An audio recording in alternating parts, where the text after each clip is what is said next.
रोगी कल्याण समिति RKS।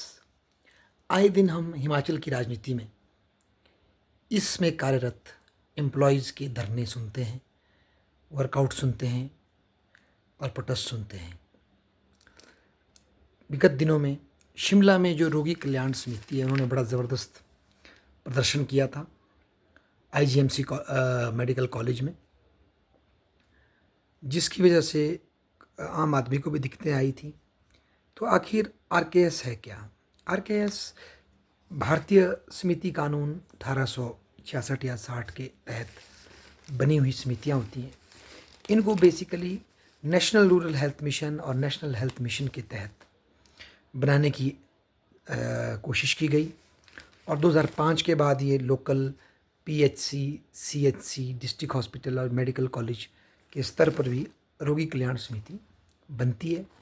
इसका कार्य है हॉस्पिटल की पार्टिसिपेटिव मैनेजमेंट को बढ़ाना, हॉस्पिटल की फैसिलिटीज़ को इम्प्रूव करने में कंट्रीब्यूट करना।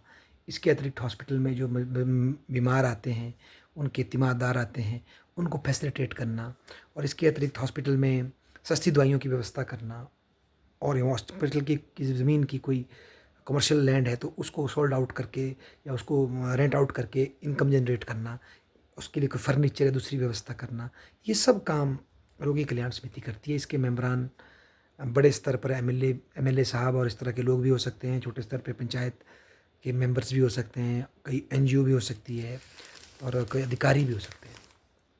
इनका लक्ष्य होता है कि हॉस्पिटल को किसी भी तरह से कोई दिक्कत ना आए, उसकी मैनेजमेंट स्मूथली हो, तो इसके लिए बाहरी पार्टिसिपेशन को उसमें इंश्योर करवाना।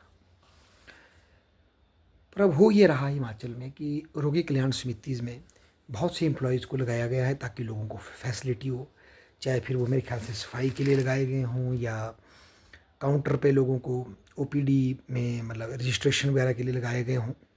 बहुत से एम्प्लॉयज़ इसके थ्रू लगे हैं। अब बात यह है कि वो एम्प्लॉयज़, शायद उनमें से कुछ एम्प्लॉयज़ कोर्ट में भी गए हों, तो कोर्ट में जा कर के उन्होंने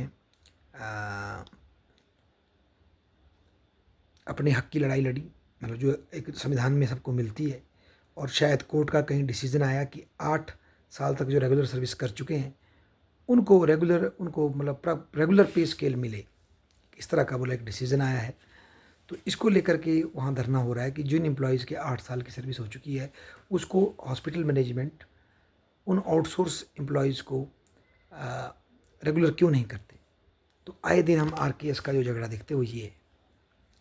और कई जगह रोगी कल्याण समिति में कई बार करप्शन की बातें उठती हैं, कई जगह उसके अच्छे कामों की प्रशंसा होती है। तो बेसिकली हमें ये पता होना चाहिए कि रोगी कल्याण समिति क्या है और इसमें बहुत से लोग आउटसोर्स पे लगते हैं। और जैसा कि हम देखते आ रहे हैं इतिहास में भी, पहले लोग PTA पे लगते हैं, आउटसोर्स पे लगते हैं, पर ग्रेजुअली केस वगैरह करके कोर्ट के सहयोग से वो रेगुलर होने की कोशिश करते हैं। तो यही रोगी कल्याण समिति के संदर्भ में भी अब जहाँ अच्छे पैसे इकट्ठे हैं इसके पास, रोगी कल्याण समिति के पास, वहाँ एम्प्लॉयज़ इस तरह की मांग कर रहे हैं। बेसिकली यहाँ एक व्यक्ति के मतलब एक बेटर जॉब की चांसेस के अधिकार और एक व्यवस्था जो कि हॉस्पिटल के संचालन के लिए की गई थी, ना कि किसी को रोज़गार देने के लिए, बस एक संचालन के लिए की गई थी, उन दोनों के कन्फ्लिक्ट के बीच में, इंटरेस्ट के बीच में कन्फ्लिक्ट को ये दिखा रहा है। और एज ए एम्प्लॉई वो अपने हक के लिए लड़ रहे हैं। तो ये आपके सामने है। तो हिमाचल की राजनीति का अगर आपको अध्ययन है तो आप देखेंगे आने वाले टाइम में बड़े बड़े डिस्ट्रिक्ट हॉस्पिटल्स में, मेडिकल कॉलेजेस में, CHC में रोगी कल्याण समिति के एम्प्लॉयज़ जो है अपने हक के लिए और जुबान बुलंद करेंगे।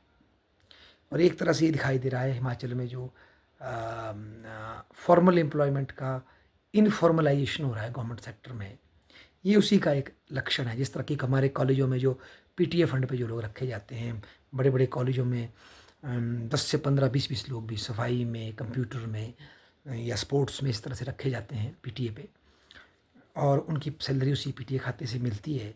तो वो भी एक तरह से इनफॉर्मल उस पर अस्तित्व करते हैं, जीते हैं। और फिर जो थोड़ा बहुत एग्ज़ाम वगैरह हो जाते हैं, एक्स्ट्रा असाइनमेंट्स होती है, उससे उनका खर्चा पर्चा एक बैलेंस हो जाता है।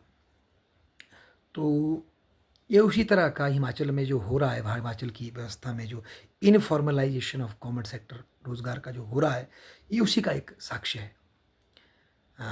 इसके पीछे जो फाइनेंशियल कंस्ट्रेंट है गवर्नमेंट के वो तो डेफिनेटली है ही है।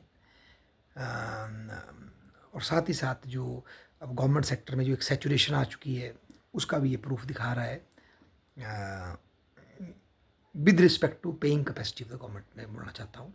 अदरवाइज़ तो नौकरी रखने की कोई सीमा नहीं होती।